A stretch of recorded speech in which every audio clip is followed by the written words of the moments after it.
কৃষ্ণ শংকৰ গুৰু হৰি হে ৰাম ৰাম ৰাম তোমাৰ চৰণ সেৱাৰ গোবিন্দ নাজানো একো পাই জিমতে সেৱাত ৰহিব কৰোণা কৰিতে হৰি যোৱাই অনাম কৰিতে হৰি যোৱাই জয় কৃষ্ণ। ইতিমধ্যে আজি ভাগৱতৰ ধাৰাবাহিক হিচাপে চলি অহাৰ সপ্তম স্কন্ধৰ ইতিমধ্যে প্ৰহ্লাদ চৰিত আৰম্ভ হৈছে। এই কথাখিনিকে দাপৰৰ শেষত কলি আদ্ৰত যেতিয়া কৃষ্ণৰ প্ৰভু ভগৱন্তৰ কৃপাত ধৰ্মৰ অধৰ্ম যি যুদ্ধ অৰ্থাৎ কৌৰৱ পাণ্ডৱ মহাভাৰত যুদ্ধৰ শেষত যেতিয়া যুধিষ্ঠিৰ একচ্ছত্ৰী ৰজা হৈছিল, সেই ৰাজকীয় যজ্ঞ সময়ত শিশুপালে কৰাৰ অপৰাধৰ বাবে 101টি অপৰাধৰ বাবে পৰম প্ৰভু ভগৱন্ত কৃষ্ণই যেতিয়া শিশুপালক বধ কৰিছিল আৰু শিশুপাল যেতিয়া সেই কৃষ্ণতে বিলীন কৰিছিল, এই দৃশ্য দেখি ৰাজকীয় যজ্ঞত যুধিষ্ঠিৰে নাৰদক সুধিছিল যে হে দেৱকী নাৰদ, মই কি আচৰিত দেখিলো, এইজন পৰম দুৰ্জন কেনেকৈ ভগৱন্তৰ লগত বিলীন হ'ব পাৰিলে। এই ৰাজকীয় যজ্ঞত নাৰদে যুধিষ্ঠিৰক কৈ আছিল এই কথাটো যে সেই শিশুপাল কোন আছিল। ইতিমধ্যে আপোনালোকে পাই গৈছে ইয়াৰ আগত যে শিশুপালৰ কথা উল্লেখিত কৰিলে জয় বিজয়ৰ কাহিনী বৈকুণ্ঠত থকা সেই দুজন গৌৰী জয় আৰু বিজয় কৈছে মোৰ ভাতৃ চাৰিজনে যেতিয়া সমস্ত পৃথিৱী তীৰ্থৈল ভ্ৰমণ কৰি বৈকুণ্ঠৰ প্ৰভু দৰ্শন কৰিবলৈ যাওঁতে তেওঁলোকে ভূতভাৱে অপমান কৰাৰ বাবে অভিশপ্ত হৈ 3টাৰ জন্ম লৈ তেওঁলোক আহিব লগা হ'ল অসুৰজনী।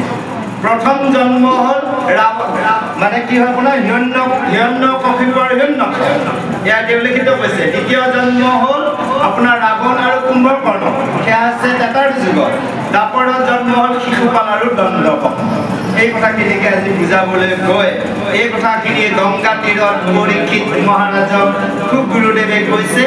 আৰু নমখ্যা অৰণ্যত 28,000 ঋষি মুনি খুব গুৰুদেৱে কৈছে। আজি এই ধৰমকুল বিষ্ণু মন্দিৰত একেখিনি কথাই উল্লেখিত হৈছে। সেই যেতিয়াৰ প্ৰথম প্ৰভু ভগৱন্তই বৰাহ ৰূপ ধাৰণ কৰি হিৰণ্যকক বধ কৰে, সিদিনাখনৰ পৰাই হিৰণ্যকশিপুৱে ভাতৃ বধূৰ হিচাপে ভগৱান বিষ্ণুৰ লগত গৌৰী ভাৱ হৃদয়ত জন্মিলে আৰু লগে লগে সেই সমস্ত দৈত্যসকলক মাতি আনি সেই হিৰণ্যকশিপুৱে কৈছিল, হেৰৌ দৈত্যগণ, মই তোমালোকৰ ৰজা, মোৰ বাক্যৰ শুনা। আজিৰ পৰা আমাৰ পৰম গৌৰী শত্ৰু হৈছে কেৱল বিষ্ণু। ইন্দ্ৰকে আদি কৰি দেৱসমূহ হৈছে আমাৰ ক্ষুদ্ৰৰ শত্ৰু। এইসকলক বধ কৰিব লগা হ'লে যেনেকৈ গছৰ গুৰি কাটি দিলে ডালপত্ৰ ইনেই মৰে, তদনুৰূপ যদি বিষ্ণু বধ কৰা যায় দেৱসমূহ ইনেই মৃত্যু ঘটিব। এই দৈত্যসমূহক আজ্ঞা কৰাৰ লগে লগে ক'লে, তোমালোকে পৃথিৱীলৈ যোৱা, যিমানবোৰ বিষ্ণু ভক্ত আছে সকলোকে তোমালোকে বধ কৰা, তাকো বিষ্ণু যজ্ঞ কৰিব নিদিবা। এই কথাখিনিকে উল্লেখিত কৰি সেই দৈত্যগণক পৃথিৱীলৈ পঠিয়াই ইতিমধ্যে নিজৰ ভাই বোৱাৰীক আৰু সেই হিৰণ্যকৰ পুত্ৰসকলক ইতিমধ্যে হিৰণ্যকশিপুৱে সান্তনা দিছে, তোমালোকে চিন্তা নকৰিবা, কাৰণ জন্ম হ'লে মৃত্যু হ'বই লাগিব, ইয়াৰ বিধি বিধান। কাৰণ কৈছে যে তেওঁ শৰীৰটোহে মৰিছে, মোৰ ভাতৃ কিন্তু আত্মা মৰা নাই। আৰু মোৰ ভাতৃ আত্মা শান্তি পাব যিদিনাখনে মই সেই বিষ্ণুক বধ কৰিম। এই কথাখিনিকে সুন্দৰভাৱে আজি কৈ আছে। আহক আমি পিছৰ পদলৈ আগবাঢ়িছো। জয় কৃষ্ণ।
কুবিয়াধে সৰহানি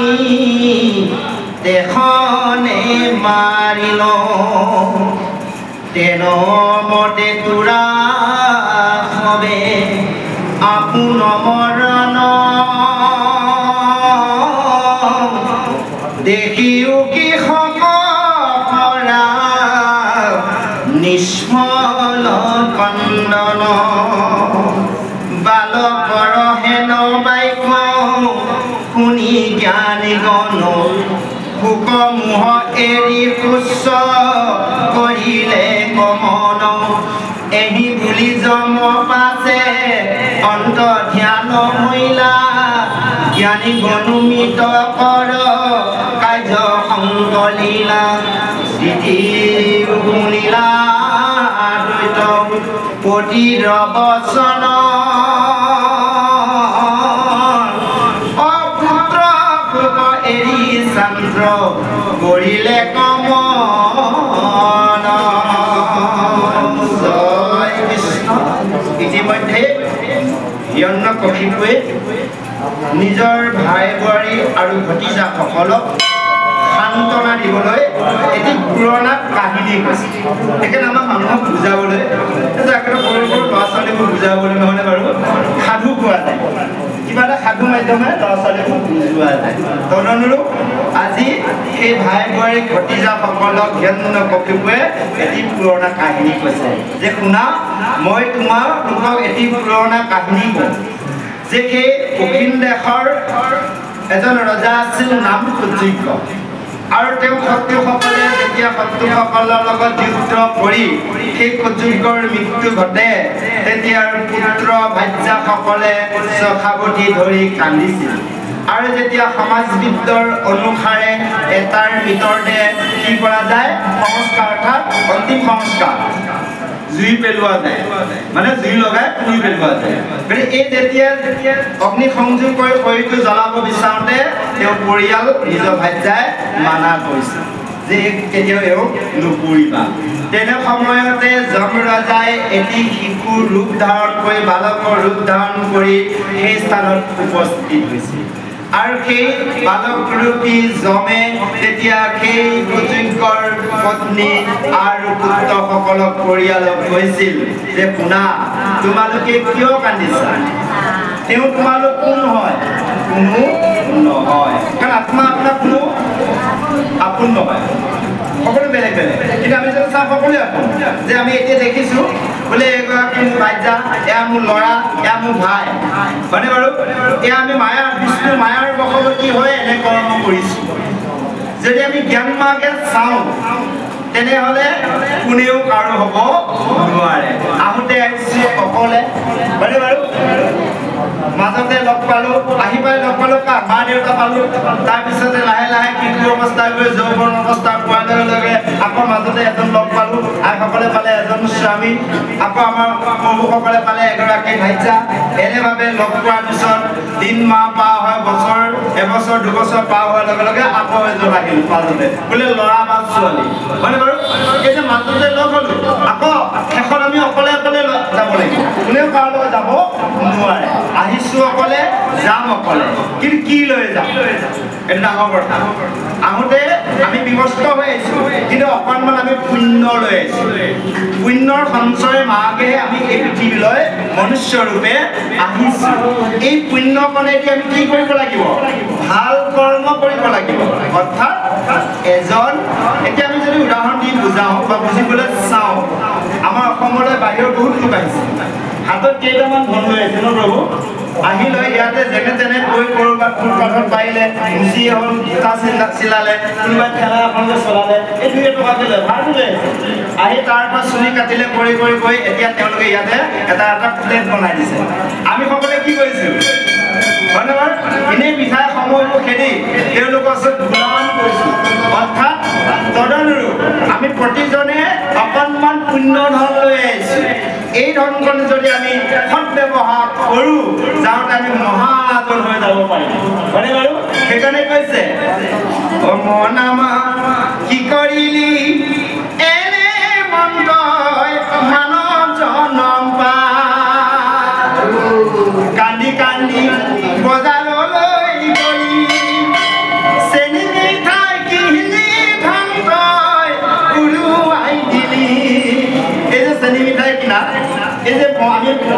পুণ্য অলপ লয় মনুষ্যৰূপে আহি বিষয় মতলীয়া হয়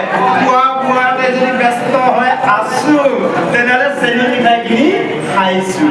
আৰু যদি কিবা কাৰণত গুৰুগৃহলৈ গৈ সাধুসংগত থাকি ভকত হয় কৃষ্ণৰ ভজনা কৰিছোঁ তেনেহ'লে সেইকেইটা ধৰণে ভাল ব্যৱসায় কৰা হ'ব এই কথাখিনিকে আজি এটি কাহিনী মাধ্যমে নিজ ভাই বোৱাৰী ভতিজাসকলক বুজাইছে যে এওঁ জ্বৰ পৰা আহিছে তলৈ যাব তোমালোকেও এদিন যাবা এই কথাটো কিয় বুজা নাই মানে বাৰু পিতৃ পিতামহসকল গ'ল গ'ল আমি কি নাযাম নেকি আমিও এদিন যাম কলৈ যাম এই ঠিকনাটো বিচাৰিবৰ বাবে শ্ৰীমদ ভাগৱত শাস্ত্ৰ প্ৰথম স্কন্ধৰ পৰা তাৰলৈ আমি একান্তভাৱে শ্ৰৱণ বা কীৰ্তন কৰিব লাগিব সেই কৈছে এই কথাখিনি কোৱাৰ পিছতো আকৌ এটি কাহিনী আগবঢ়াই দিছে যে এজন ব্যাধে অৰ্থাৎ চিকাৰী তেওঁৰ কাম হৈছে কেৱল পক্ষীৰ বধ কৰা জীৱ জন্তু বধ কৰি তেওঁ জীৱন নিৰ্বাহ কৰা যে এনেভাৱে তেওঁ গৈ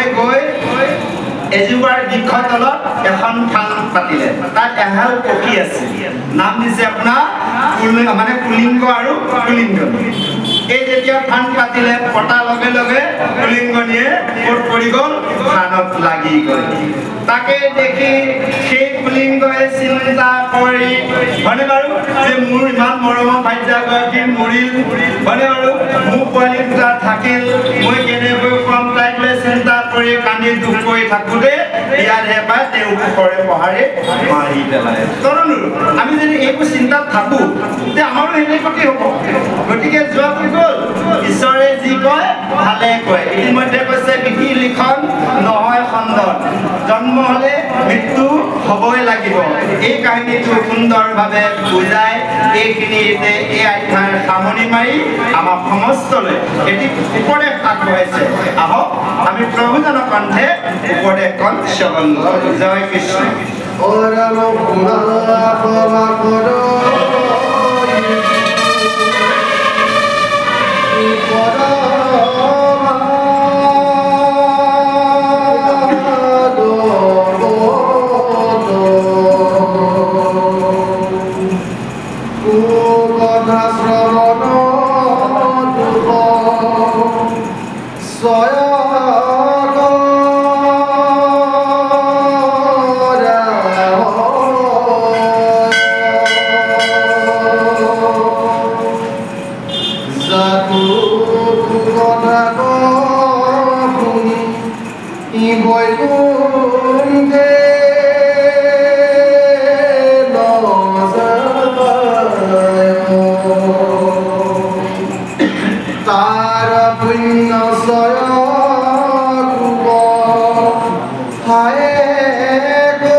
যেতিয়া আমি বিষয়ত থাকোঁ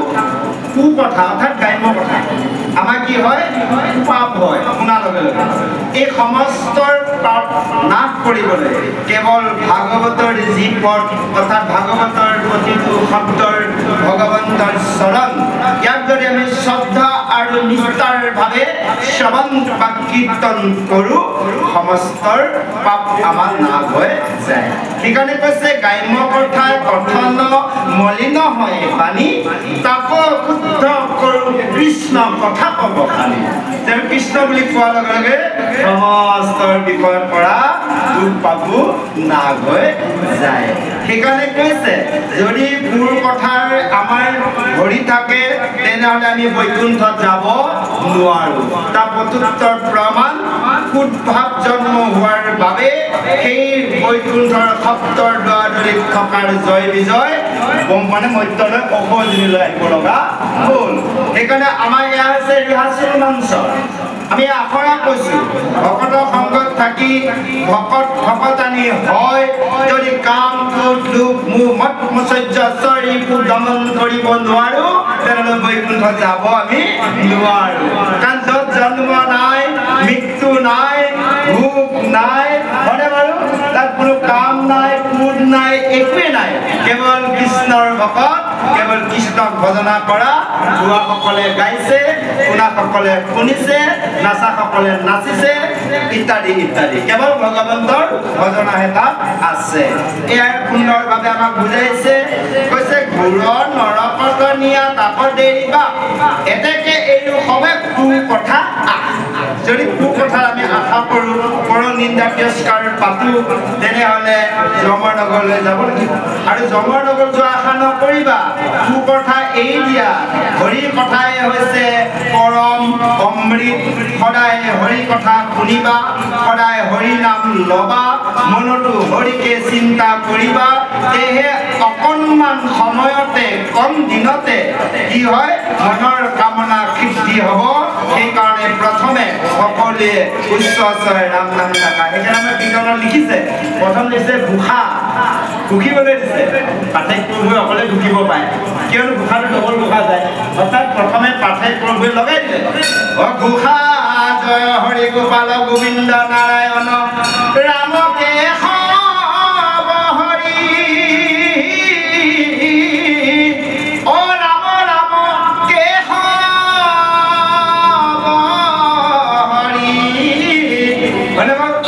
এতিয়া লগতে গোটেই সভাখনে ঘুকিব লাগিব এই সকলোৱে যে আমাক ঘুকি দিয়া হ'ল সেই ঘৰত বিষয়ত থকা যি পাঠযোগ আছিল সমস্ত যেতিয়া প্ৰভুজনে মানে পদধূলি যেতিয়া প্ৰথমে প্ৰণাম আৰম্ভ কৰি দিলে একান্তভাৱে শ্ৰৱণ কৰক সেইকাৰণে প্ৰথম আমাক ঘুকিব দিছে ঘোষা দি দিছে ঘুকি লোৱা কিয়নো সকলোৱে একত্ৰিত হয় অ হৰি অ ৰাম এই যে ঘোষণা কৰা হ'ল ঘোষণা কৰাৰ লগে লগে নিজৰ লগত থকা যিমান মন লেতেৰা আছিল সমস্ত নাশ হৈ যায় আজি সুন্দৰভাৱে উপদেশ দিছে আহক ইয়াৰ পিছত আমি ছবিচন্দ্ৰলৈ আগবাঢ়িছোঁ জয় কৃষ্ণ ও রাম রঙ্গরে দেবরী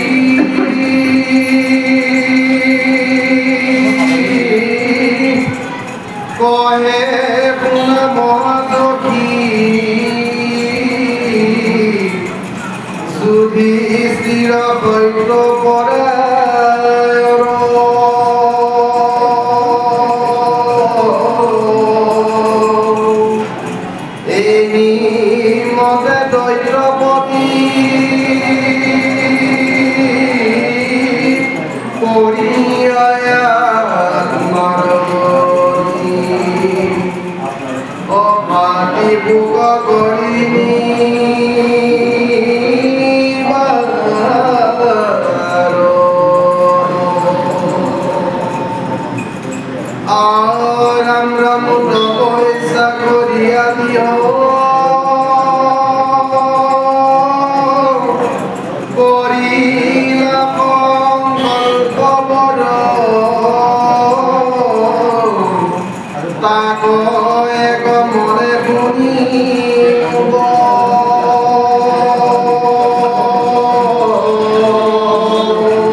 অজর মর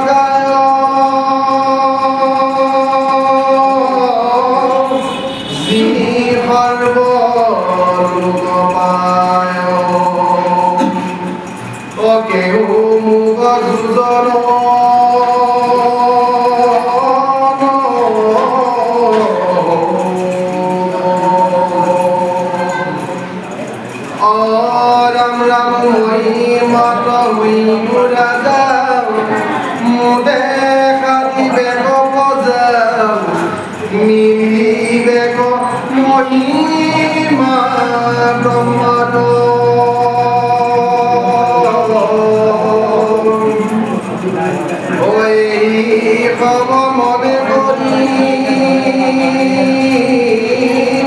সরিয়া মন করিলে কত পয়সা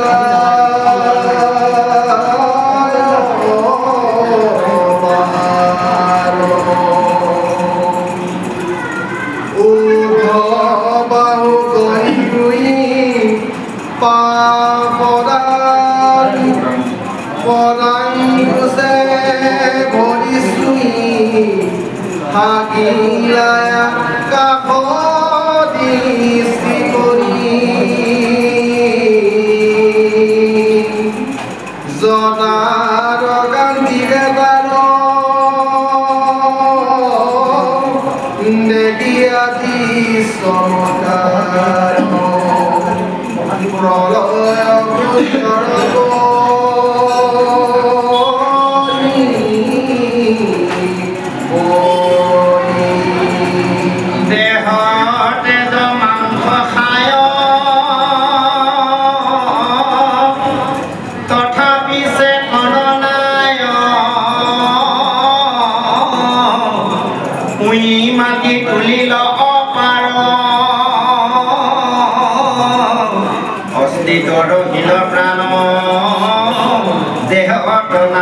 জ্ঞান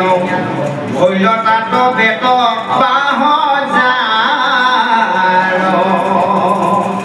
অৰাম হেন দেখি দেৱ যত বোলে দৈত ভৈলহত আপোনাৰ পাপে খাইলে কটাব আৰু যিনিয়া দৈতৰ গুণ সবচ কৰিয়া চূণ স্বৰ্গত ৰহিল দেৱ যা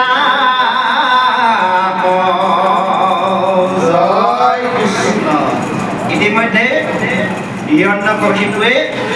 নিজৰ ভাই ভতিজা মাকক সান্তনা দি ক'লে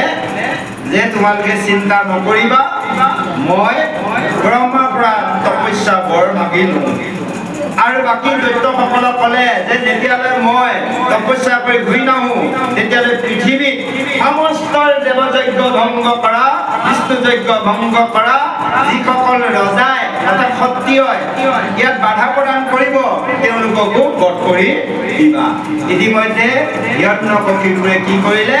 এতিয়াৰ মন্দৰ পৰ্বতলৈ আগবাঢ়িছে এই কথাখিনিকে নাৰদে যুধিষ্ঠিৰক কৈছে হে ধৰ্মৰাজ যুধিষ্ঠিৰ ইয়াৰ পিছত কি হ'ল মই তোমাক শুনা এনেভাৱে সেই দৈত্যপতিয়ে সকলোকে দুখ নিবাৰণ কৰি তেওঁ তপস্যা কৰাৰ সংকল্প লৈ তেওঁ মন্দৰ পৰ্বতলৈ আগবাঢ়িছে এনে এটি বৰ বিচাৰিছে এই পৃথিৱীত যাতে তেওঁ কোনেও সমপূজ্য পক্ষ হ'ব নোৱাৰে তেওঁ সেই মন্দগিৰি পৰ্বতলৈ গৈ ওপৰলৈ দুই বাহু উঠাই কেৱল এটি ভৰি বুঢ়া আঙুলি পৃথিৱীক চুই এনেভাৱে আকাশলৈ দৃষ্টি কৰি তপস্যা কৰিছে আৰু তেওঁ সেই দৈত্যৰ হিৰণ্যকশিপুৰ জটাৰ কান্দি লাগি অতি চমৎকাৰ পলয় সূৰ্যৰ দৰে অৰ্থাৎ জুই দৰে ৰেঙনি মেলি এই মানে জটাৰ জ্বলি আছে মানে ইমান মানে কঠোৰ তপস্যা কৰিছে সেই তপস্যা কৰোঁতে কৰোঁতে দেহ মাংসৰ উই মাটি উঠি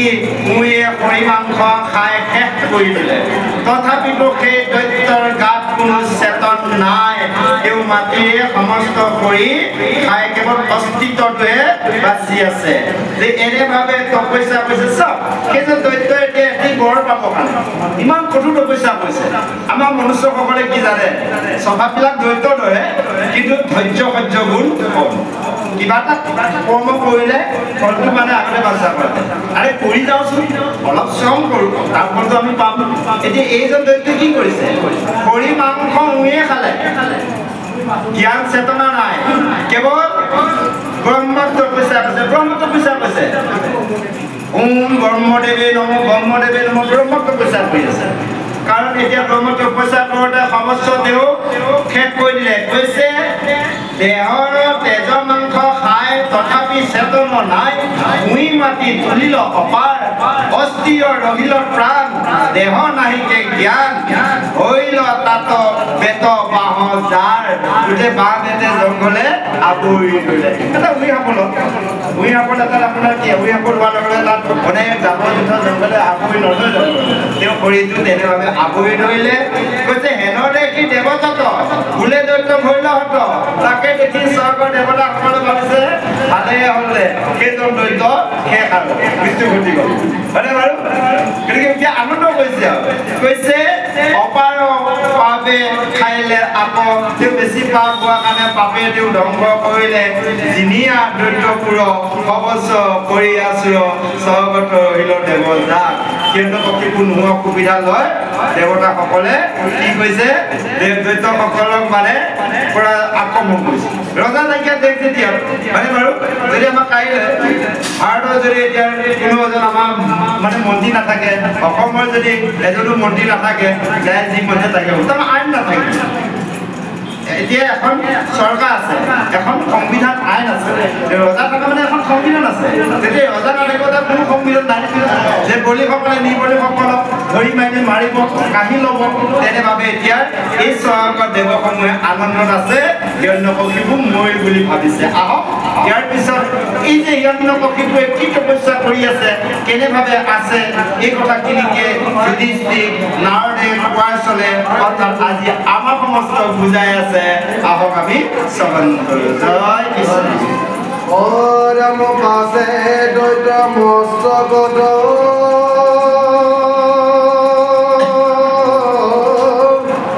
ঘূৰাই আমি মহিলা জাত সমস্ত লোককে তাপ দিল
আপোন বাঞ্ছিত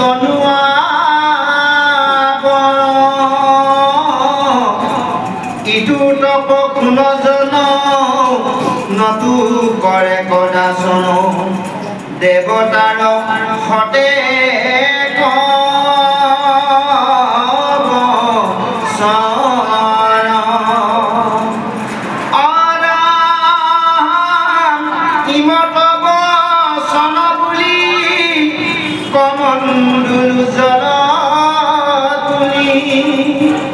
সেইখানে বিধাতা কিনছিল তেতিক্ষণে দ্বৈত চৰ বজ সমকলে বৰ ভূঞা উঠি ব্ৰহ্মা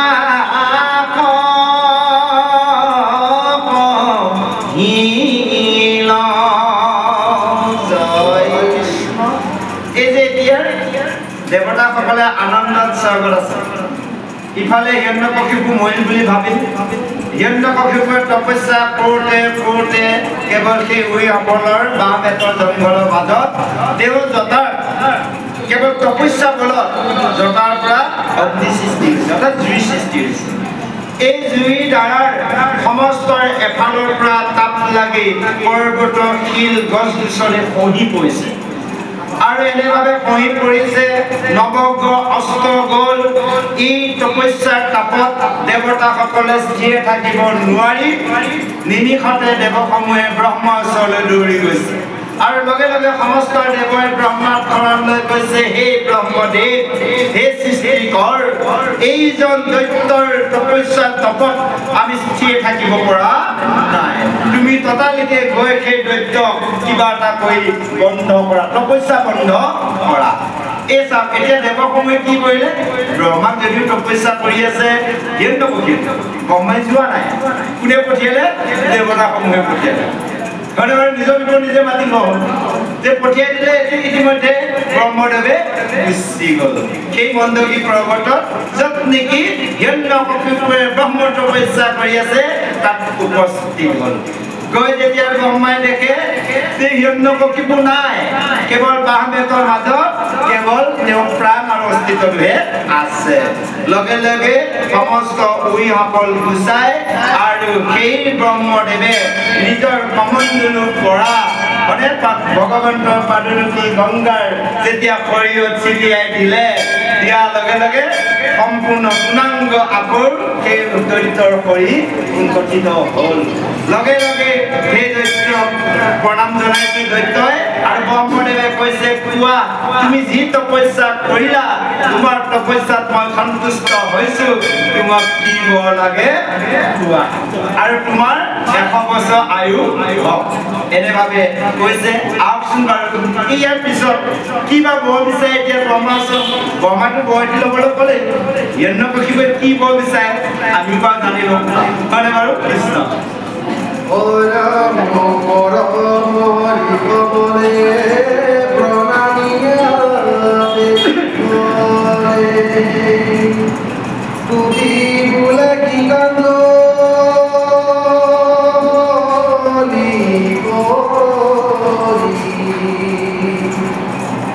নমো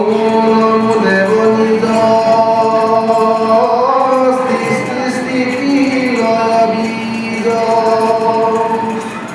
সৰ্বত ঈশ্বৰয়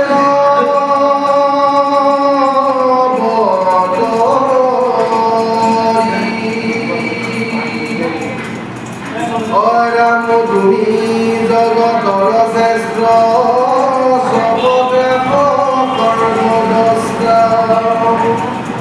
জ্ঞানময় মূৰ্তি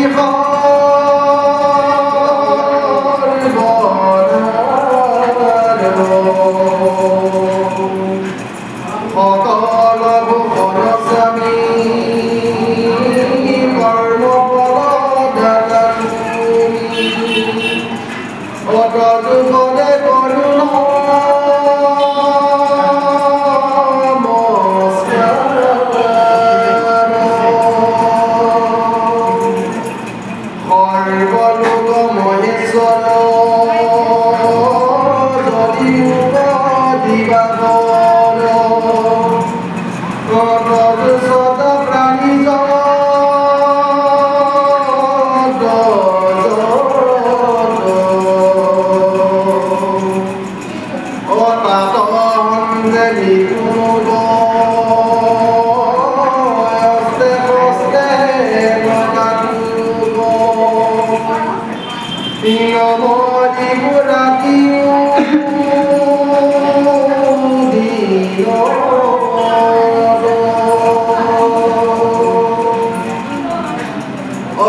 লৰি গ'ল আপোনাৰ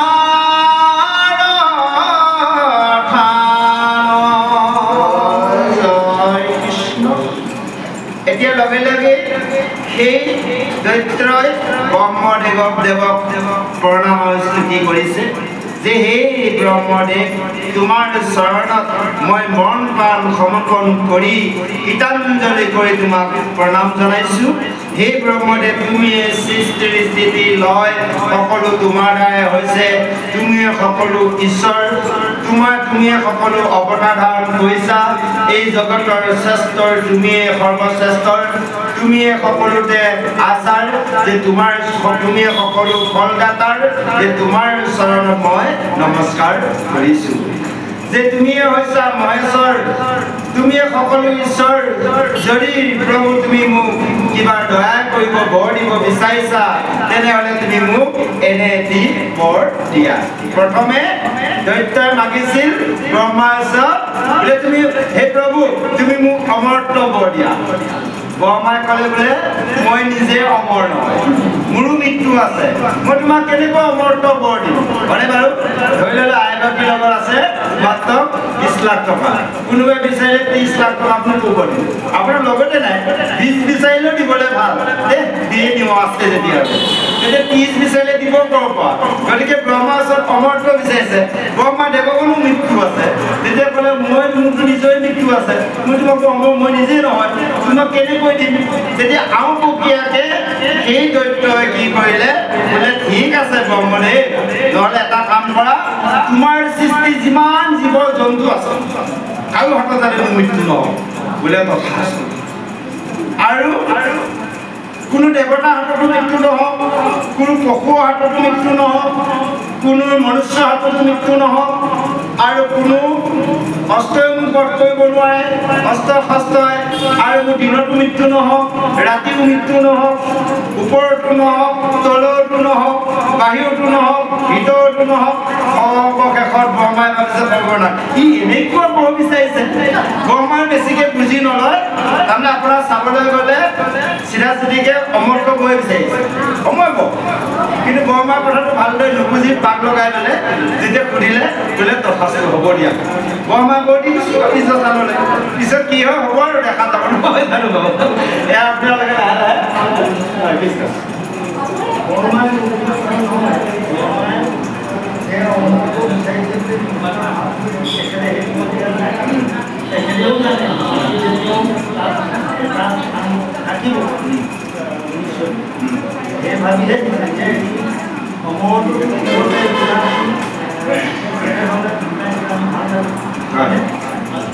ব্ৰহ্মাদেৱে নাজানো, তেওঁ জানে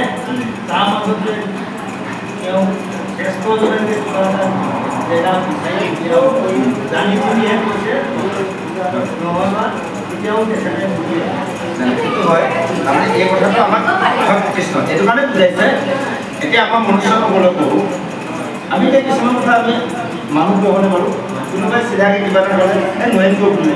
আৰু ক'বে এনেকৈ পাকলগালে সেই কথাটোকে কামটোকে কৰে তাৰপিছত আমি ভালকৈ বুলি নিশ্চয়কৈ ক'ব হ'ব যা বুলি কৈ দিয়া পিছতে চিন্তা নাথাকে তেওঁ চিধা যদি এইটো কৰোঁতে মই নহ'ব ক'লোঁ পাক লগাই দিছোঁ এইটোৱেই হ'ল এই উত্তৰটো অলপ অলপতে শেষ হ'ল যেতিয়া আপোনাৰ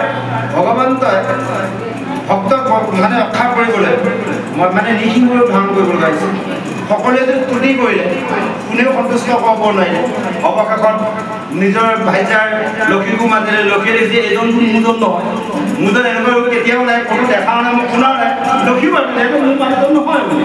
অৱশেষত প্ৰহ্লাদক পঠিয়ালে সকলো দেৱতা আৰু ব্ৰহ্মাই তেতিয়া প্ৰহ্লাদে স্তুতি কৰাৰ পিছত তেওঁ নিজৰ সেই নিসিংহ ৰূপ নাইকিয়া কৰি পুনৰ নিজৰ যি ভগৱন্তৰ ৰূপ ধাৰণ কৰাৰ পিছত তেতিয়া ব্ৰহ্মাই তুমি কৈছিলে এই প্ৰভু মোক ক্ষমা কৰি দিবা তেতিয়া ব্ৰহ্মা কৈছিলে বোলে শুনা তাকে তাকে এনেকুৱা বৰ নিদিবা তুমি নিজে বৰ দিলে বিপদত কৈছা মোক বিপদত পেলাইছা কাৰণ মই এনেকৈ উদ্ধাৰ কৰিব লাগে তোমালোকে মোৰ ওচৰত থাকিব পৰা নাই মানে বাৰু ক'ব কথা তেনেকুৱা ধৰণৰ আপুনি মোক কোনো কথা নক'লে জয় কৃষ্ণ যাওক আহক কৃষ্ণ কৃষ্ণ হয় হয়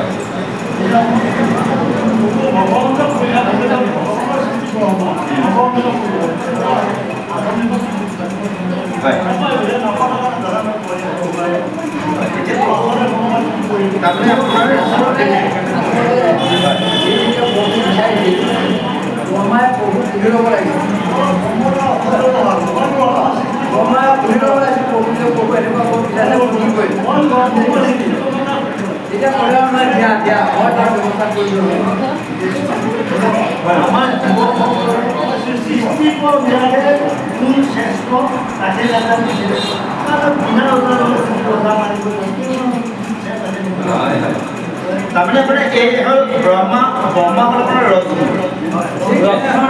এই ৰজগুণত থকাসকলে সঠিক কৰ্ম কৰিব নোৱাৰে ৰজগুণত থাকিলে আপোনাৰ সঠিক কৰ্ম কেতিয়াও হ'ব নোৱাৰে তাত অকণমান ব্ৰহ্মাৰ অস্তুতি এতিয়া যদি আমি চাওঁ ব্ৰহ্মতে গতিকে সৃষ্টি পাতনে কোনোবাই কাৰোবাক সুধি পেলাই সৃষ্টি কৰিছে নেকি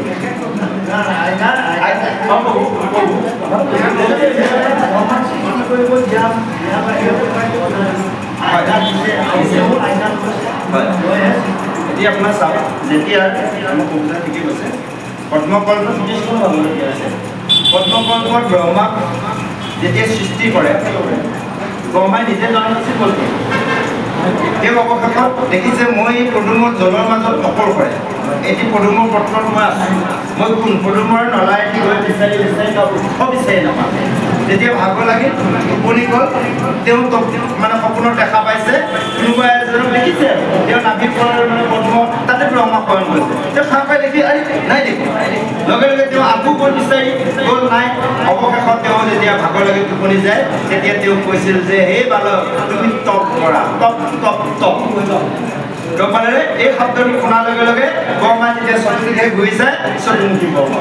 এই চতুৰ্মুখী ব্ৰহ্মা হ'ল ঠিক আছে তেতিয়া ব্ৰহ্মাই তেনেভাৱে যেতিয়া সেইজন ভগৱন্তক তপস্যা কৰাৰ লগে লগে ভগৱন্তক তেতিয়া সাক্ষাৎ দৰ্শন পাইছিল আৰু ভগৱন্তক স্তুতি কৰিছিল তেতিয়া প্ৰভুৱে কৈছিল যে তোমাৰ নাম হ'ল ব্ৰহ্মা তুমি সৃষ্টি কৰা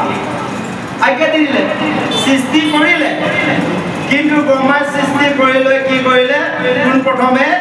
অবিদ্যা সৃষ্টি কৰিলে অসু কিছুমানৰ সৃষ্টি কৰিলে দায়ী গ্ৰুপ লগাই কেইজনমানক বনাই ল'লে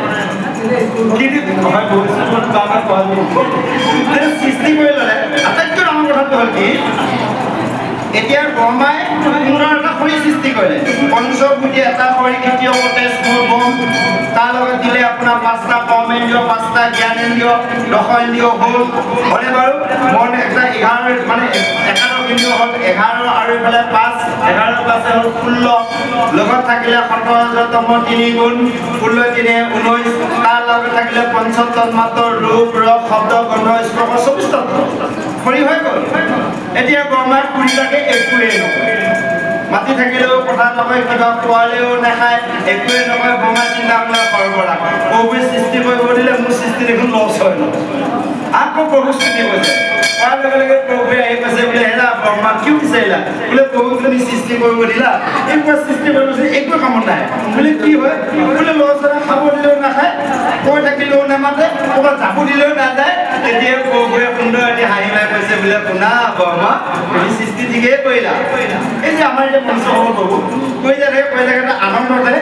চব পাহৰি দিয়া যায় হয়নে তেতিয়া ক'লে তুমি সকলো দিলা ইয়াত এটা বস্তু কমি আছে বোলে প্ৰভু কি বৰমাই কৈছে তেতিয়া প্ৰভুৱে কৈছে মই নিজে তেতিয়া তেওঁ মায়াৰ দ্বাৰা তেওঁ কি কৰিলে আত্মাৰূপে সেইজনক লৈ যেতিয়া বিধিস্থিতি হৈ গ'ল সত্যন্ন হৈ গ'ল হৈ যোৱাৰ লগে লগে চকু মেলি চাই বৰমাক দেখিছে এইটো বৰ ধুনীয়া দেখোন বৰমাক দৌৰি লাগিছে তিনিটো দেখিছে বৰমাই যেতিয়া দৌৰি ফুৰোঁতে বৰমাই ফটো বাচিব নোৱাৰি বিষ্ণুৰ ওচৰলৈ গৈছে বিষ্ণুৰ ওচৰত যোৱাৰ লগে লগে প্ৰভুৱে গম পাই গ'ল এটা সৃষ্টি কৰি লৈছিল নভবা নিচিনাকে দৌৰি ফুৰিছে হয়নে বাৰু এতিয়া চলি আছে ল'ৰা ছোৱালীয়ে মাক বাপেকক যি যাতনা এতিয়া চলি আছে ব্ৰহ্মা প্ৰথম সৃষ্টি হৈছে তাৰপিছতে গৈ প্ৰভুৱে দেখিলে ব্ৰহ্মাক যদি বাচাব লগা কিবা এটা কৰিব লাগিব ভগৱন্তই সেই সময়তে এগৰাকী মহিলা সৃষ্টি কৰিলে জানে মহিলাগৰাকী কোন সন্ধিয়া সৃষ্টি কৰাৰ লগে লগে দেখে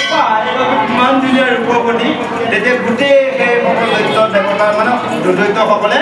সেইগৰাকীকে বিবাহ কৰিলে সেইকাৰণে দুই দণ্ড সময় কাল সন্ধিয়া যি সময়ত হিৰণ্যকশিপুৰ জন্ম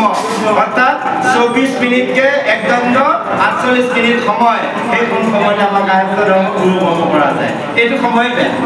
এই সময়টো হ'লে তেওঁলোক সেই শিৱ অনুচৰসকল গতিকে সেই সময়তে সেই সন্ধিয়া সৃষ্টি হৈছিল তাৰপিছতহে আকৌ ভগৱন্ত শৰণাপন্ন হয় তাৰপিছতে ব্ৰহ্মাই বাকীবোৰ এই যে মানে খণ্ডখণ্ড সৃষ্টি কৰিছে প্ৰথম সৃষ্টি কৰিলেও এতিয়া যদি আমি চাওঁ আমাৰ মনুষ্যসকলক বোলে কি হয় এই ডাঙৰ ল'ৰাটো কি হ'ব বৰ টেঙা টেঙা বহুতো কিন্তু বিয়াত চাব প্ৰথমে কি হ'ল কোনেও নাজানে বোলে ডাঙৰ ছোৱালীজনী আমাৰ বেঙালী অকণমান বিয়াত চৰিত্ৰ ইয়াৰ অৰ্থ হ'লে শাস্ত্ৰগত সন্মত কথা যা হওক গুৰু সমস্ত মাতৃ সমস্ত আহক আমি পিছৰ পদত অৰ্থাৎ উপদেশলৈ আমি আগবাঢ়িছোঁ জয় কৃষ্ণ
নলাগে ধাৰণা ধ্যান নলাগয় ব্ৰত দান কেৱলে কৃষ্ণৰ ধৰা নাম কবি ৰত্ন কৃষ্ণ গীত কহে কৰি এক চিত্ৰ নিৰন্তৰে পুৰা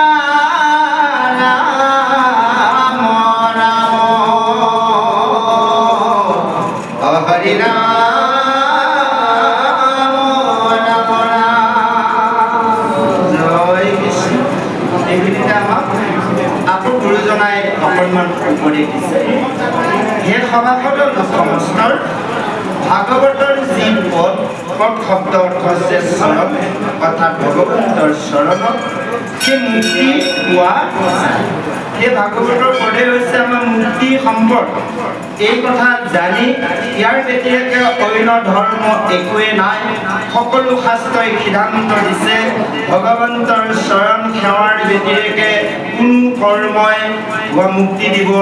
নোৱাৰে সেইকাৰণে এই কথাখিনি জানি সকলোৱে যত্নৰে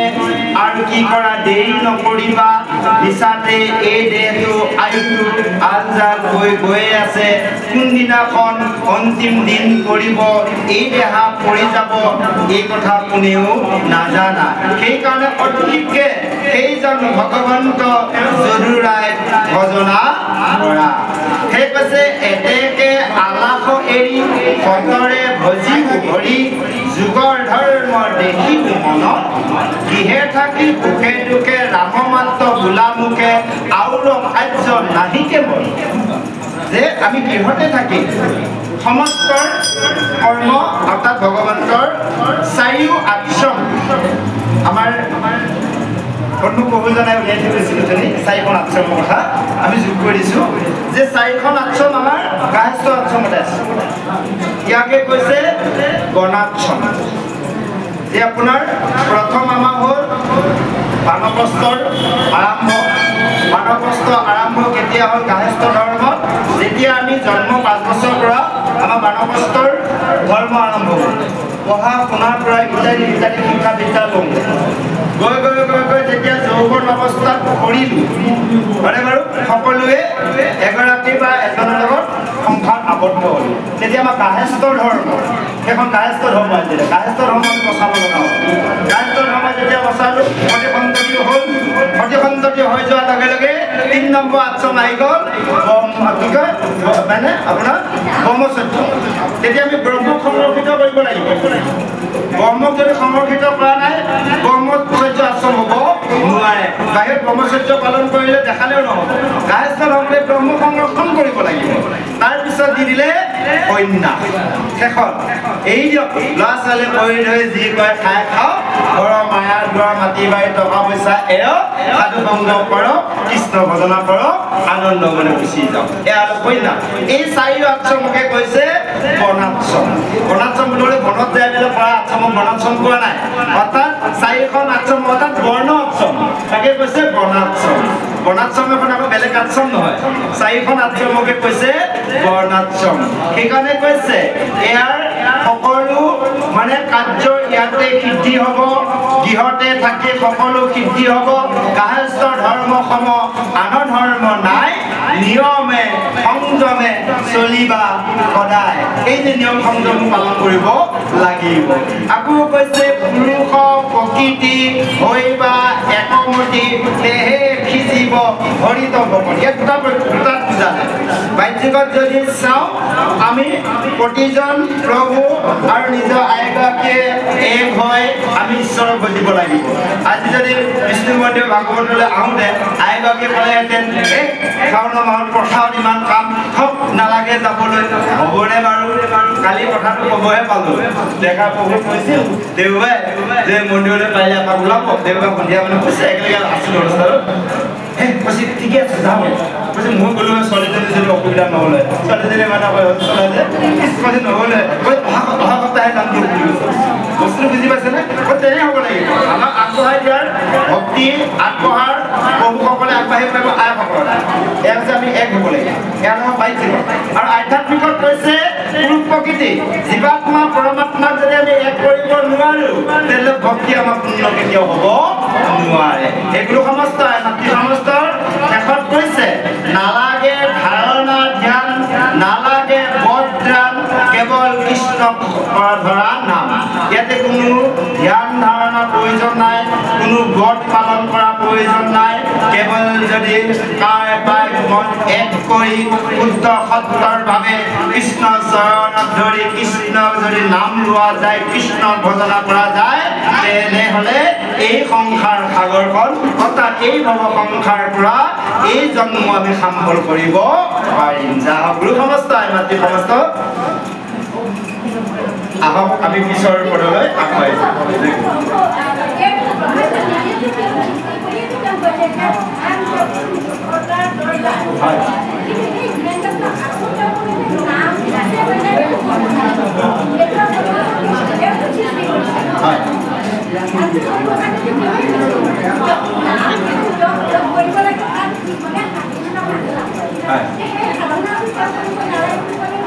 সেইকাৰণে কৈছে আপোনাৰ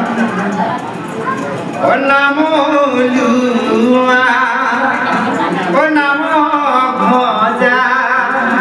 নাম কৰা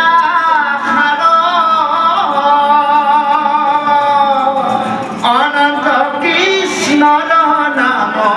মহিমা অপাৰ নামে তপ নামে জপ নামে যুগ ধ্যান নামে দান নামে পুণ্য কোটি তীৰ্থ স্নান বুজি পালেনে নাম গলে সমস্ত সিদ্ধি হয়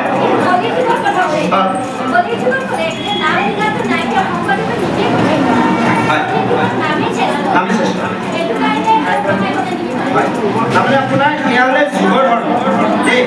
মানে এয়া যুগৰ ধৰ্ম কাৰণ সত্যৰ যুগত ধ্যান সত্যৰ যুগত আমি সমস্তই ধ্যানেই কৈছিলোঁ তাৰপিছত এটা যুগত যজ্ঞ তাপৰৰ পূজা স্বয়ং কৃষ্ণৰ পূজা কৰিছে মহাদেৱক বুজিছে কৃষ্ণৰ পূজা কৰিছে কিন্তু কলিৰ হৰি কীৰ্তনৰ বাদে আৰু নাহে তাৰমানে কি হয় বাকীবোৰ কৰ্ম কৰিলে ফল পাব কিন্তু আমি আত্মাক গতি দিব নোৱাৰিম যদি কৃষ্ণৰ ভজনা কৰোঁ আত্মাক গতি দিব পাৰিম অৰ্থাৎ জন্ম মৃত্যু চক্ৰটো বন্ধ কৰিব পাৰিম কিন্তু বাকী কৰ্ম কৰিলে আমি পুণ্য পাম সেই কিবা কিবি পাম কিন্তু পুনৰপি মৰণ পুনৰপি জন্ম ধৰি ল'লোঁ মই যে ইন্দ্ৰদেৱতাকে বুজোঁ আৰু ইন্দ্ৰস্থান স্বৰ্গ মই এই পৃথিৱীত গ'লে স্বৰ্গতে যাম আৰু ইন্দ্ৰটো এদিন মৃত্যু হ'ব আমাৰ নহ'ব নেকি আমিও এইবিলাক আকৌ মৃত্যু মানে আকৌ নৰকত আহি আকৌ জন্ম মৃত্যু চক্ৰত 84 লক্ষ দিনলৈ ভ্ৰমণ কৰি আকৌ এবাৰ মনুষ্য কৰি পাব যদি এই বিশ্বৰ যিজন বৈকুণ্ঠৰ অধিকাৰী তেওঁক ভজনা কৰা যায় আচলতে আমি বিশ্বাস কৰিব লাগিব কি আমি আহিছোঁ পৰম প্ৰভু ভগৱন্তৰ এটি অংশ আমি তালৈ যাব লাগিব আৰু এটা বুজাত সহজ কৰি দিওঁ আপোনালোকে চাব যেনেকৈ এখন টক কাপোৰ আমি যদি চাওঁ আমাৰ নিজৰ মুখখন দেখোঁ এজন দুখনত চালে দুজন দেখি হাজাৰ লাখ যদি কাপোৰ ৰাখিলৈ চোৱা যায় হাজাৰ লাখজন আমি নিজেই হ'ম তদনুৰূপ ভগৱন্তই আত্মাৰূপে যে আমাৰ প্ৰত্যেকৰে হৃদয়ত বিস্তৃতি হৈ আছে তেওঁ এটা প্ৰতিবিম্বহে দি থৈছে বুজি পাইছে এটা প্ৰতিবিম্ব উদাহৰণ ধৰি ল'লোঁ এখন কাপোৰ ল'লে সূৰ্যৰ পোহৰ চাকটো দি ভিতৰত যদি এটাৰ পৰা খিৰিকী পেলাই দিয়ে ভিতৰত এটা উজ্জ্বল পোহৰ পৰি থাকে তদনুৰূপ জীৱৰ জগতত ভগৱন্তই এটা ছাঁ দি ৰাখিছে প্ৰতিটো জীৱ জগতৰ শৰীৰত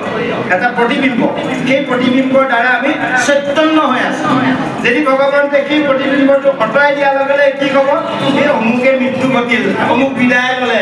গ'ল মানুহজন উশাহ নিশাহ নাই তাৰমানে কি এই প্ৰতিবিম্বটো ভগৱন্তই আঁতৰাই দিয়ে আৰু যদি আমি ভাল হৈ কৰ্ম কৰিছোঁ ঈশ্বৰক বুজিছোঁ সেই প্ৰতিবিম্ব ভগৱন্তই টানি নিজৰ স্থানলৈ লৈ যাব আৰু যদি নহয় সেই প্ৰতিবিম্বটো আকৌ বেলেগত পেলাই দিব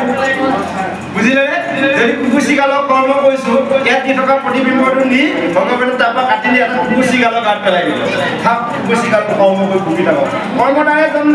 কাৰণ গীতাত লিখিছে যেনেকৈ এটাৰ যুগে এডাল তৃণৰ পৰা আনডাল তৃণলৈ যাবলৈ ব্যৱস্থা বিচাৰি থাকে তদনুৰূপ আমি মনুষ্য জন্ম পাই জীৱনত কৰি থকা কৰ্মৰ দ্বাৰা আমাৰ এটা শৰীৰ গঠন হৈ আছে ঈশ্বৰৰ কৰ্ম কৰিলে ঈশ্বৰৰ শৰীৰ মোৰ চৰণ চিন্তে যিটো জন মোৰ স্বৰূপ পায় ভূঞা পাৰিষদ থাকে বৈকুণ্ঠত তাহাৰ জন্ম মৃত্যু নাই হয়নে বাৰু যদি ভগৱন্ত কৰ্ম কৰোঁ ভগৱন্ত কৰি পাওঁ যদি ইয়াতে যদি জীৱ হিংসা কৰা কৰ্ম নাপাওঁ ধৰি ল'লোঁ এজন মানুহ বোলে তেওঁ কোনোদিনা খালী ভাত নাখায় সদায় মাছ মাংস লাগে হয় নেকি মাংস লাগে যে সিংহ হৈ জন্ম লওঁ বাঘ হৈ জন্ম লওঁ হয়নে বাৰু মাছ খোৱাটো দিব জলচ এটা দি দিব পাৰি হয়নে বাৰু ঘৰিয়াল চৰাই কি কয় আপোনাৰ সেউজ সেউজ লাগিব ধৰি লৈ খাই থাক কিমান মাছ খাওঁ হয়নে বাৰু আৰু খুব সমাজ মানুহটো সাপৰ জন্ম দিব গম পাইছেনে এনেকৈ ইত্যাদি ইয়াত লিখা আছে কিছু পুৰণা কথা আছে গতিকে ইয়াৰ যোনে যি কৰিব তাৰ কৰ্ম দ্বাৰা এটা পৰিৱৰ্তন হ'ব সেইকাৰণে আমি জানি অজানিতে বিষয়ৰ মানে বশৱৰ্তী হয় ইয়াৰ আগত যিমান পাপ দুখ ভাল বেয়া কৰ্ম কৰিলোঁ সমস্ত যদি ভগৱন্তক নিবেদন কৰি সকলো এৰি কেৱল ভগৱন্তক কৰ্ম কৰা যায় ভগৱন্তলৈ এৰি এক শৰণ সাক্ষাৎ কুদিহ বিশ্বাসে সখী লৈও আমত নকৰিবা ভয় সখী কৰো অংগীকাৰ সমস্ত পাপত মই কৰিম উদ্ধাৰ এই কথাখিনি আমাক সুন্দৰভাৱে বুজাইছে আহক আমি পিছৰ পদলৈ আগুৱাইছো জয় কৃষ্ণ